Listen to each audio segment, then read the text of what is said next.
Welcome back to AM Joy. Harvey Weinstein has been kicked out of the Academy of Motion Picture Arts and Sciences after the dozens of accusations of sexual harassment and assault prompted a vote from the Academy's Board of Governors to expel him yesterday.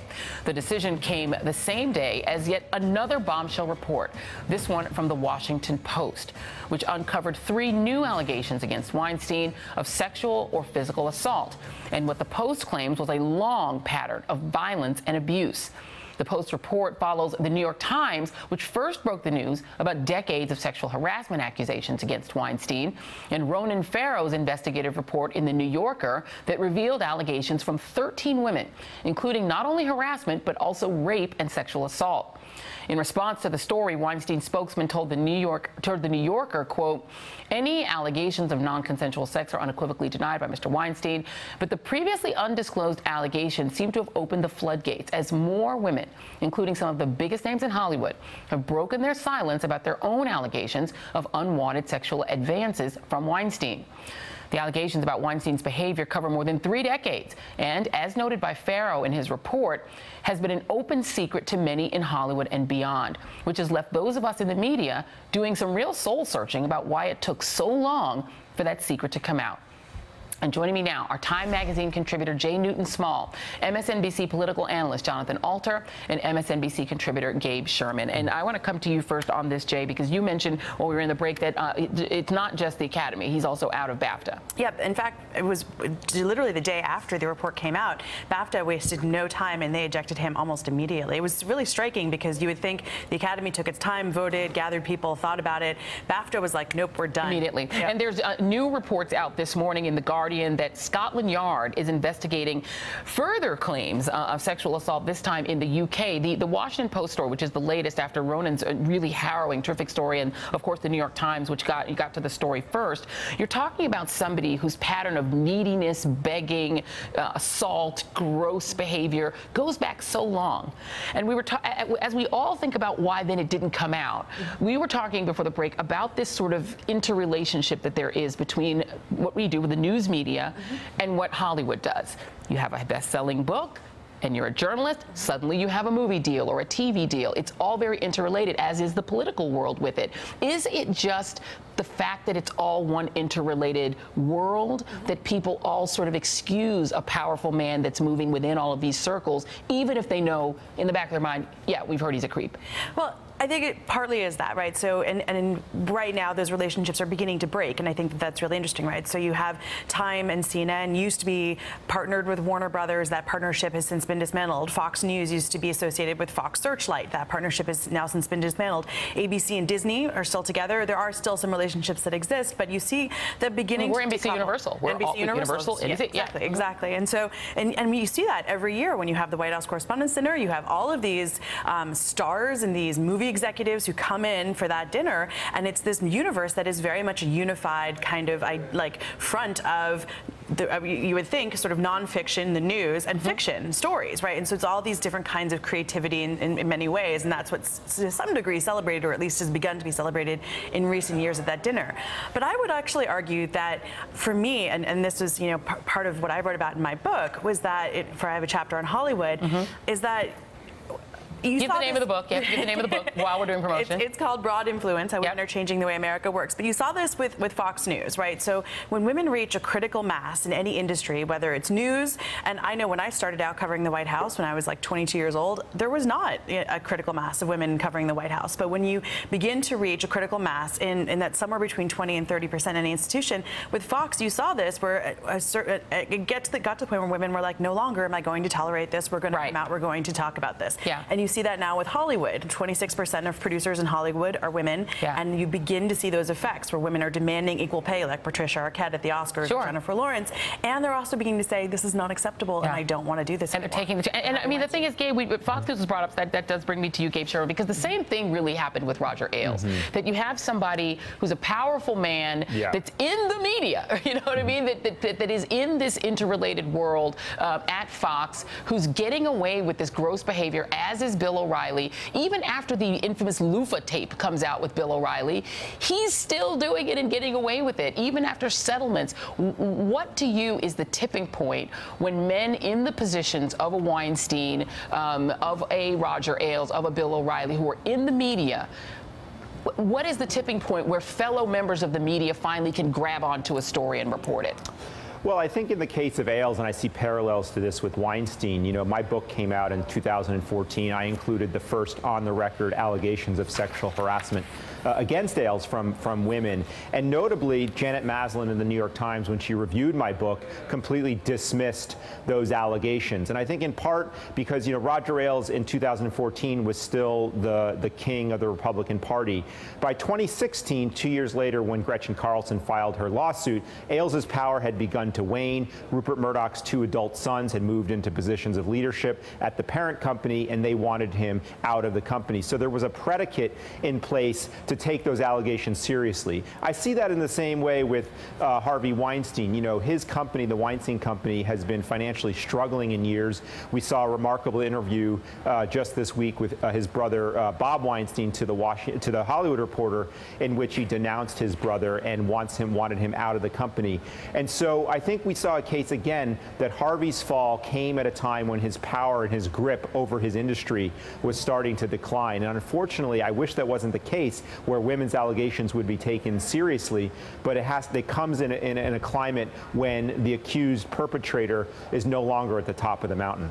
And I think that's true of Bill Cosby as well, is that you have, you know, allegations of decades of abuse of women, drugging women, you know, going all the way back to the 1960s. But to your point, when he's Cosby, that's in a position that he's the king of primetime TV, no one necessarily feels brave enough to come out. And journalists, you know, I think about the fact that a Cosby biography was written by a journalist that omitted any even hint of sexual impropriety, and that happened, right? This was a seasoned, smart journalist, and that you had journalists later coming out and regretting that their own, you know, things they were hearing, that they didn't pursue them. This is Courtney Love. I want to go back because there were women, Jonathan Alter, who were in a way trying to get this out, in the same way Hannibal Buress got the Bill Cosby thing out in a comedy routine. This is Courtney Love. She's actually on the red carpet. This is 2005 at a Comedy Central event. Take a look at what she said. Do you have any advice for a young girl moving to Hollywood?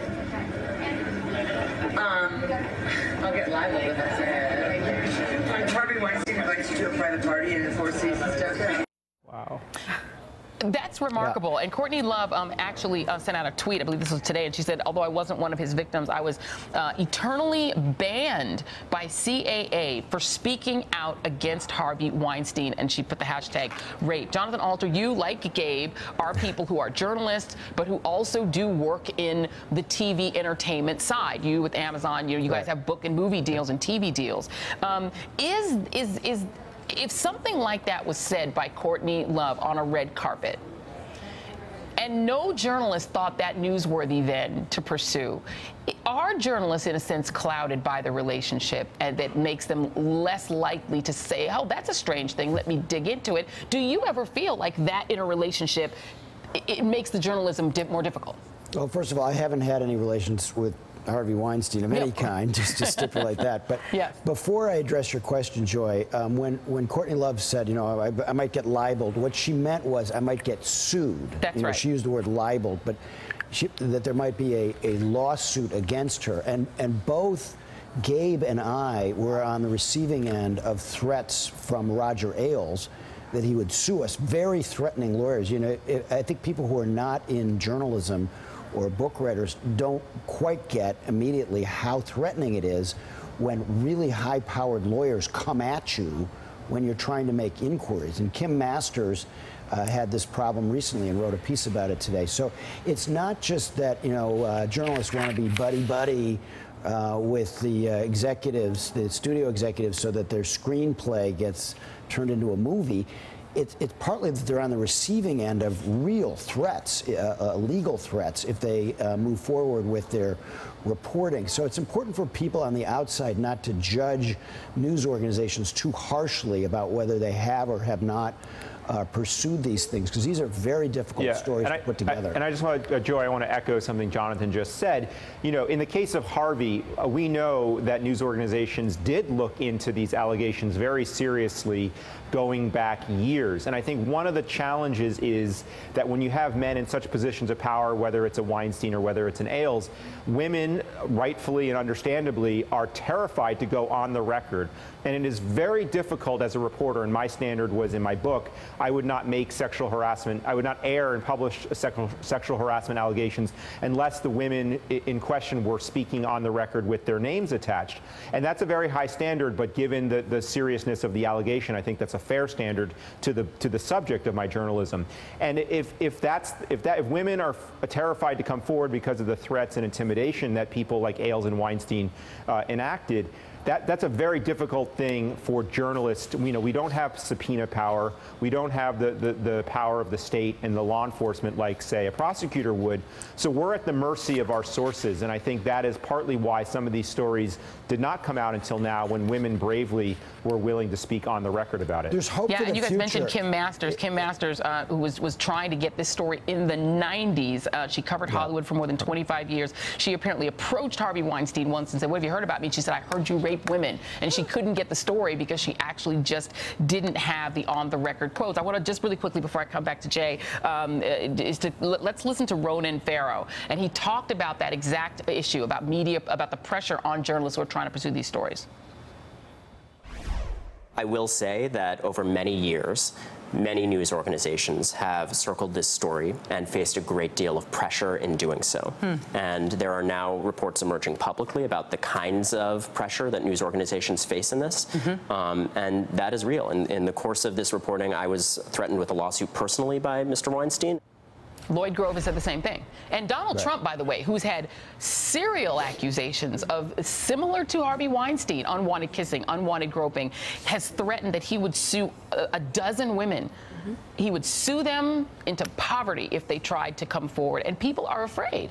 And it's also, you have to remember that newsrooms right now have declining budgets, right? Like, we don't have a lot of the legal protection that we used to have even like 10 years ago, where a lot of us aren't owned by billionaires who can afford to do that. And when you're taken on by a billionaire, by somebody like the Hulk Hogan case with Gawker, backed by a billionaire. Can you explain that really quickly? Peter Thiel, the billionaire, backed the case. Backed this case because he was angry at the way Gawker had covered him, and so he backed this defamation suit on behalf of Hulk Hogan, the professional wrestler, and basically bankrupted Gawker by forcing them to spend so much money to defend themselves legally. That was a really scary moment, I think, for a lot of people watching the First Amendment, watching sort of news, because it basically said to any billionaire in the world, if you want to just quash any bad news about yourself, you can go ahead and sue that news agency into bankruptcy and make it all just disappear. And I think that there is this emboldened sense by billionaires and by the rich and the powerful that they're going to get away with this, that they can afford to do this, because a lot of newsrooms just don't have the budgets to defend themselves legally. They just pay out settlement after settlement after settlement. And, you know, I think that just for the viewers who are listening to this, it will sound probably to a lot of people like excuses.